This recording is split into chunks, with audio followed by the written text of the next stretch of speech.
Hello, this is Sabo Boy here with a review for Band of Brothers 2001. This show caught my interest when I saw it on the IMDb top rated TV shows of all time.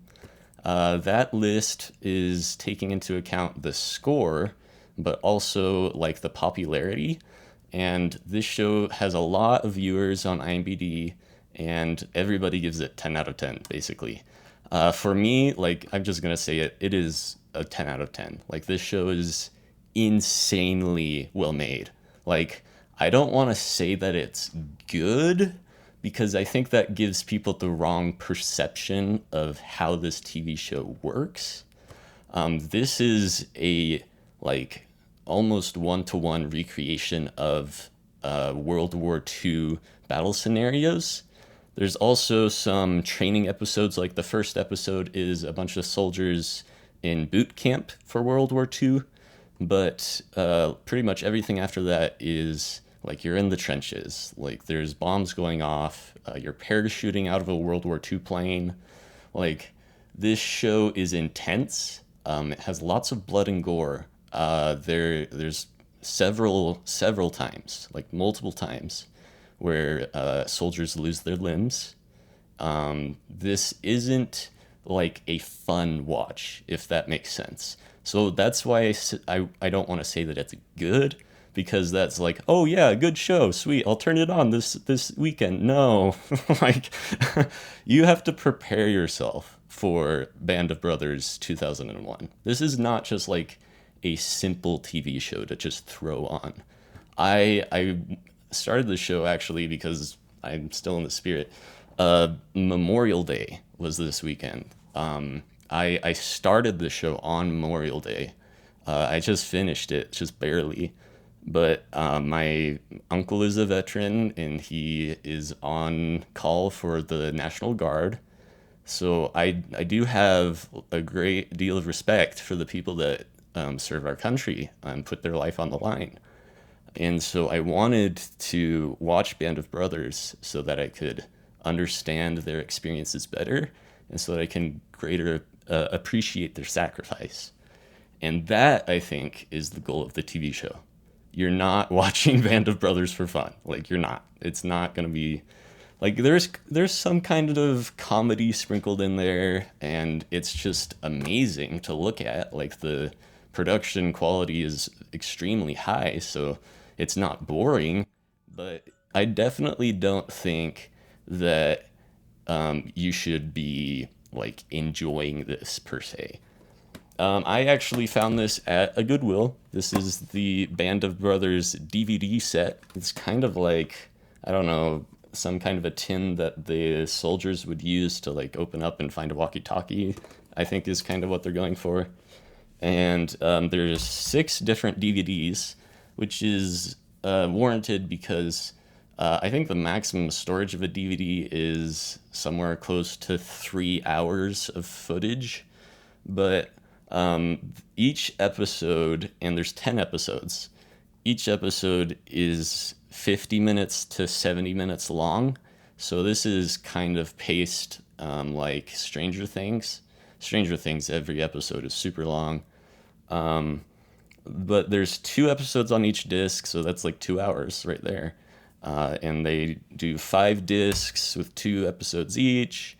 And the 6th disc has bonus features, which is a documentary with the veterans, because actually the characters in this show aren't exactly characters, like they're actual people. The original book, because it's also an adaptation of a book, the original book was written using first-hand accounts of every different battle, and so they like write the narrative of like a soldier going through each battle based on off of journals and stuff. So the 6th disc has a documentary that has the veterans that come on and share their World War II experiences. I think that this is incredible. Like it pops out. I should show you that. It's just this disc setup in general has an amazing like format. Like the way it folds out is good. The discs pop out easily. This fits nicely in there. It's probably the best box set I've ever seen for DVDs. But for the show, I gave it a 10 out of 10 because of how well made it is. Like, I didn't really like watching most of the episodes because there is a lot of blood, there's a lot of gore, and I have a very low tolerance for blood and gore in general. Normally, I would avoid a TV show like this. I don't like stuff like Solo Leveling or other anime that has a ton of blood.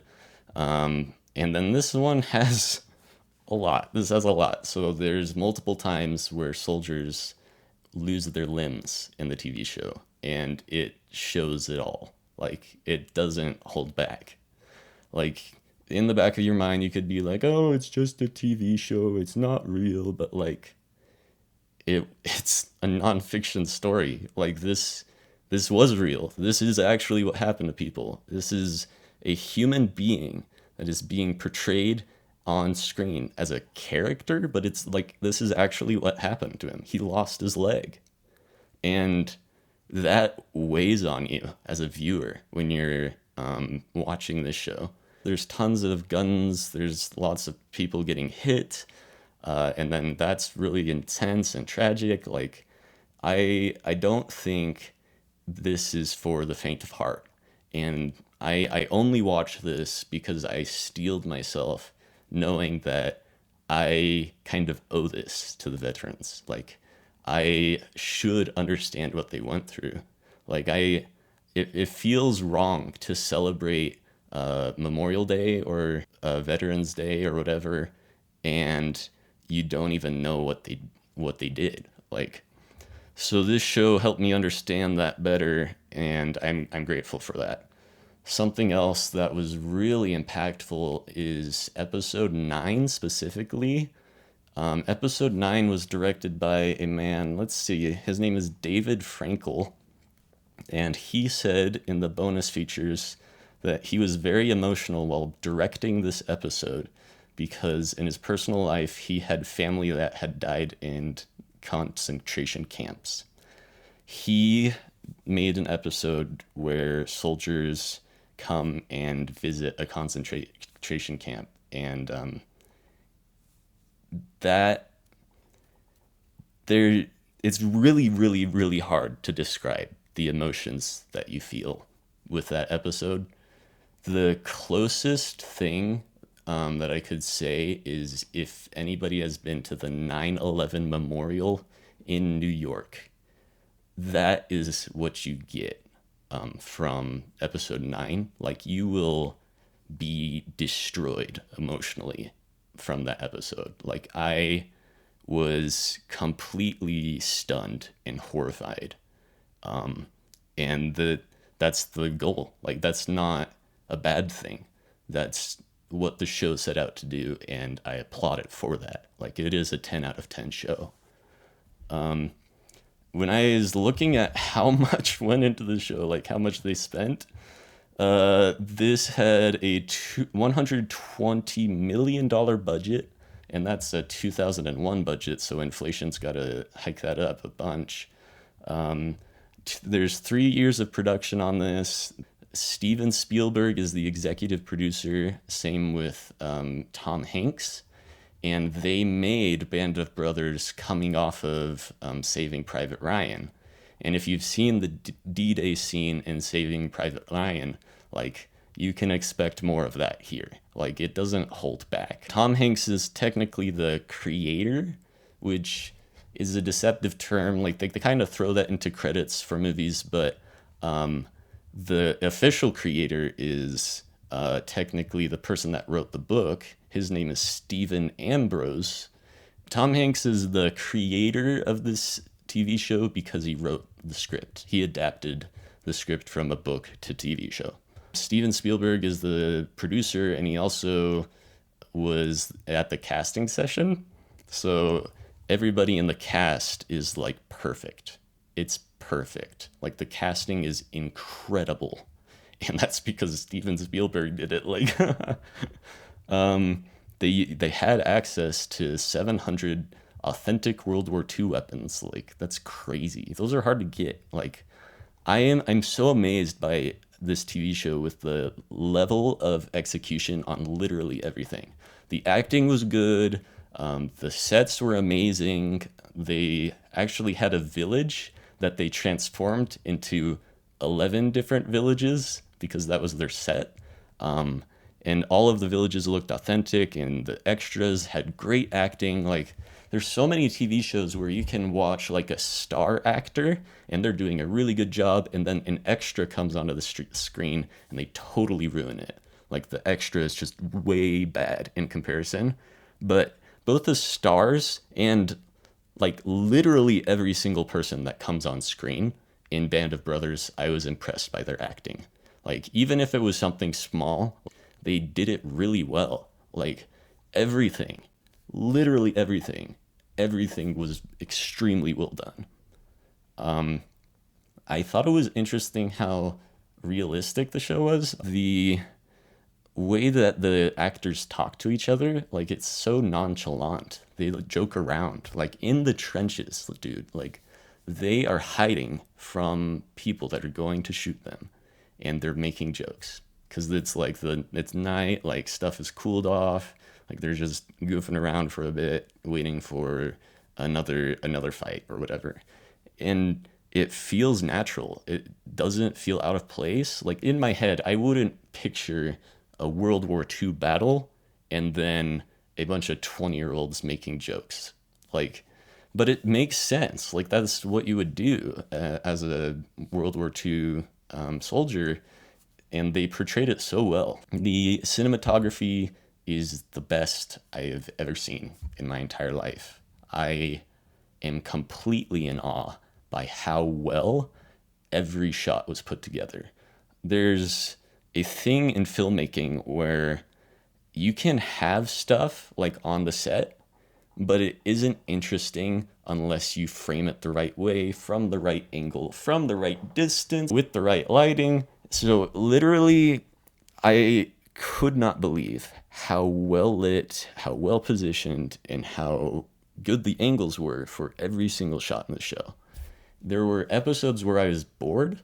Like, the first episode, I was bored, and the last episode, I was bored just because there wasn't a lot going on, and the dialogue was something I'd come to expect.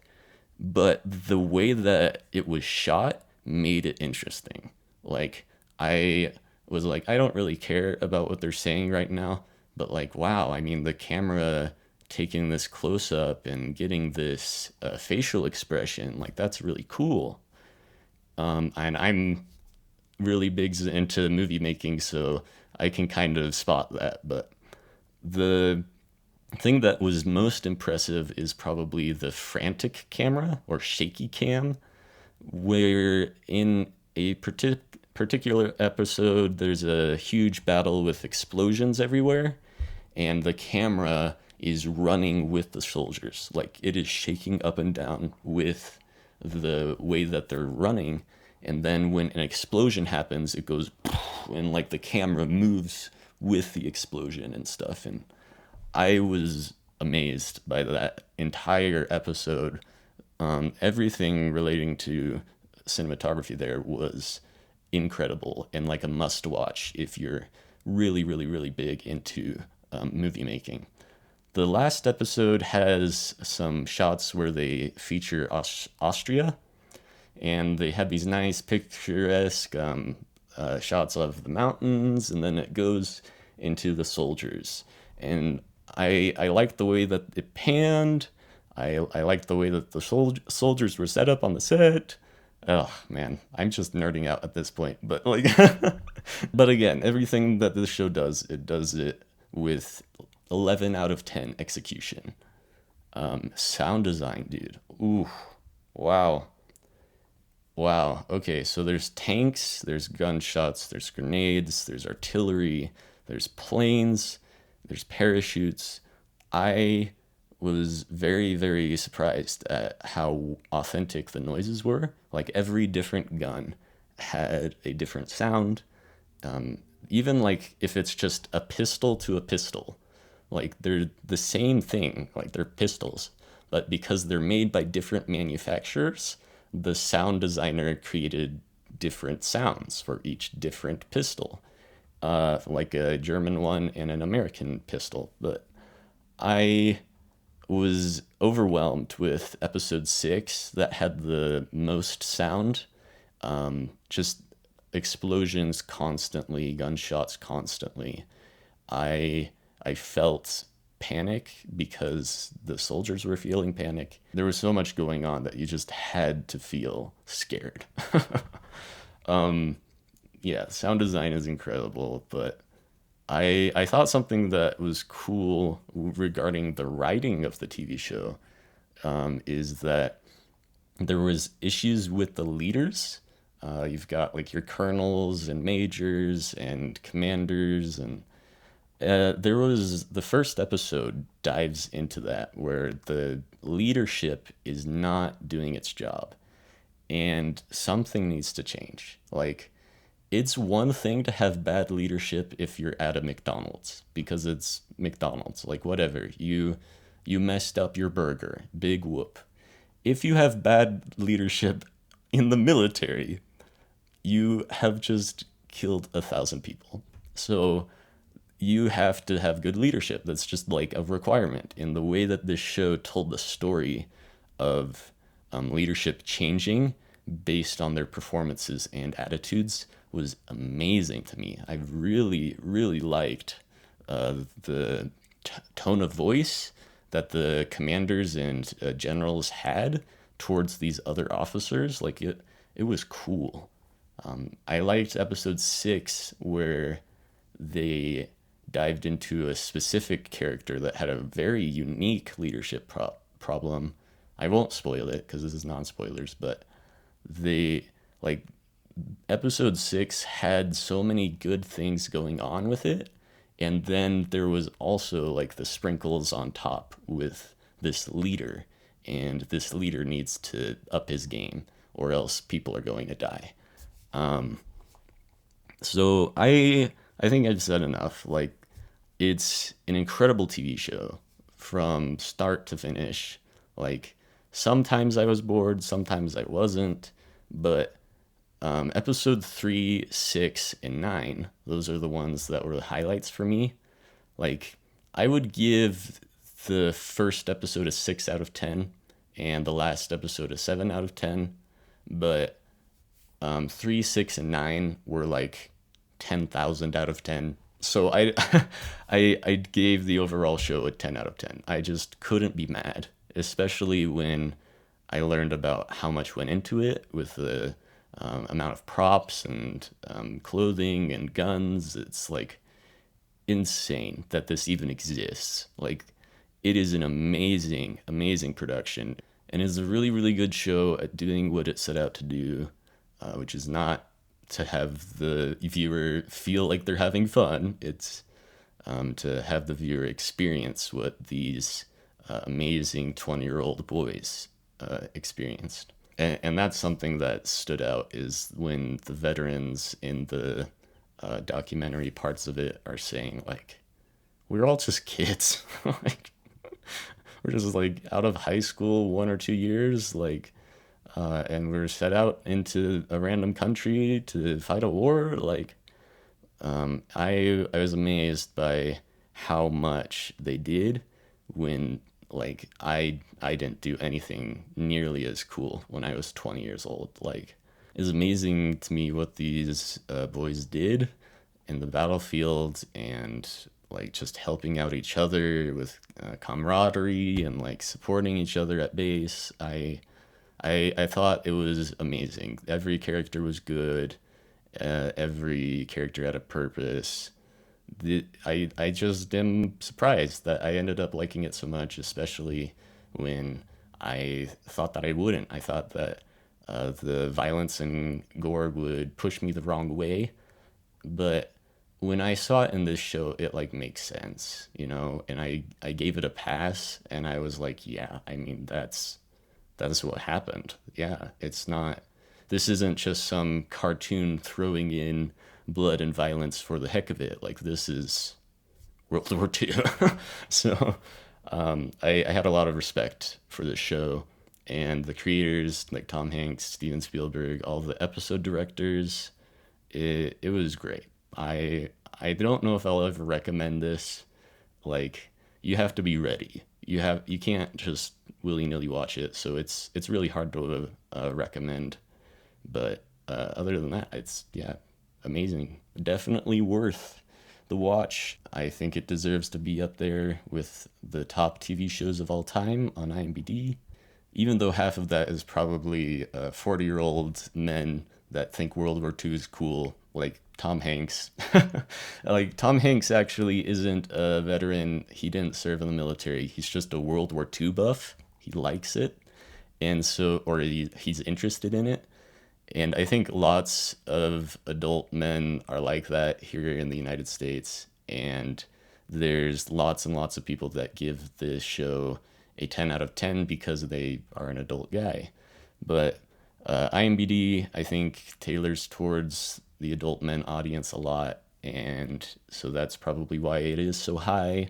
But it is also just an incredible show. And it deserves some recognition, you know? So I think like I am coming out of it with a better understanding of the world and greater appreciation for the important people in my life. So that it made it worth it. But thanks for watching. Please like and subscribe. I do movie reviews all the time, and I like playing video games. Like recently I've been playing TCG Pocket. But thanks for watching, and look out for my next videos. Bye.